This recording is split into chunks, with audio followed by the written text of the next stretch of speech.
Sinisikap daw ng Department of Foreign Affairs na makausap ng maayos ang China sa gitna ng tumitinding tensyon sa West Philippine Sea. Naniniwala pa rin daw ang DFA sa kahalagahan ng dialogo. Pero ang ating Defense Department, hindi pa raw handang makipag-usap sa kanilang Chinese counterpart ayon kay Secretary Gilberto Teodoro Jr.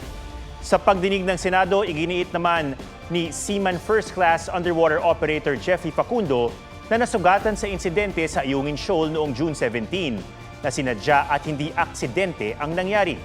Naghain na ng diplomatic protest ang DFA laban sa China. Samantala, namataan naman ang binansagang The Monster Ship ng China o ang dambuhalang Zhao-2 class Chinese Coast Guard Ship 5901 malapit sa El Nido, Palawan. Nakalerto ang PCG sa Palawan para bantayan ang kilos nito.